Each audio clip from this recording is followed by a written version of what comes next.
ഈ മീൻ കിട്ടാത്ത ദിവസങ്ങളിൽ എന്ത് കറിയാ വെക്കുക എന്ന് ആലോചിച്ചിട്ട് അങ്ങോട്ടും ഇങ്ങോട്ടും അലഞ്ഞു തിരിഞ്ഞ് നടക്കല എൻ്റെ പണി കേട്ടോ. അപ്പോൾ കുറച്ച് ഇഞ്ചി ഇരിപ്പുണ്ടായിരുന്നു. അതെടുത്ത് വെച്ചങ്ങ് 101 കറിയാക്കാമെന്ന് വെച്ചു കേട്ടോ. അപ്പോൾ പണ്ടുള്ളവരൊക്കെ പറയുന്നത് 101 കറിക്ക് സമമാണ് ഇഞ്ചിക്കറി എന്നല്ലേ.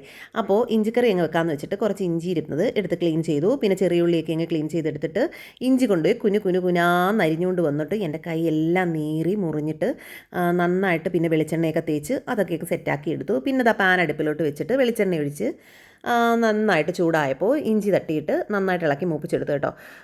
ഈ ഇഞ്ചിക്കറി ആണെങ്കിൽ എൻ്റെ അമ്മ വെക്കുന്ന ആ ഒരു രീതിയിലാണ് ഞാൻ വെക്കുന്നത്. അമ്മയാണെങ്കിൽ പഞ്ചസാരയും ശർക്കരയൊന്നും ചേർക്കാൻ സമ്മതിക്കത്തില്ല കേട്ടോ. അപ്പോൾ മൂത്ത് വന്ന ഇഞ്ചി കോരി ഒരു പാത്രത്തിലോട്ട് വെച്ചിട്ട് അതേ എണ്ണയിൽ കടുകിട്ട് പൊട്ടിച്ചിട്ട് വറ്റൽമുളകും ഒക്കെ ഇട്ടിട്ട് നമ്മുടെ അരിഞ്ഞു വെച്ച ഉള്ളിയും പച്ചമുളകും ഒക്കെ തട്ടി അതിലിട്ട് നന്നായിട്ട് അതും അങ്ങ് മൂപ്പിച്ചെടുത്തു കേട്ടോ. അത് മൂത്ത് വന്നപ്പോഴത്തേക്കും നമ്മുടെ മുളക് പൊടിയും മല്ലിപ്പൊടിയും ഉലുവാപ്പൊടിയും മഞ്ഞൾപ്പൊടിയൊക്കെ കൂടെ ചേർത്തിട്ട് അതിൻ്റെ പച്ചമണം മാറുന്നവരെയും നന്നായിട്ട് ഇളക്കിയിട്ട് പിന്നെ വാളംപുളി ഉണ്ടല്ലോ അതും കൂടി പിഴിഞ്ഞത് ചേർത്തു. പിന്നെ നമ്മൾ പൊടിച്ച് വെച്ചിരുന്ന മൂപ്പിച്ച് വെച്ചിരുന്ന ഇഞ്ചി ഉണ്ടല്ലോ അതിനൊന്ന് മിക്സിയിലിട്ട് നന്നായിട്ട് പൊടിച്ചിട്ട് അതുകൂടി ചേർത്ത് കൊടുത്ത് തിളപ്പിച്ചു. അപ്പോൾ 101 കറി റെഡി.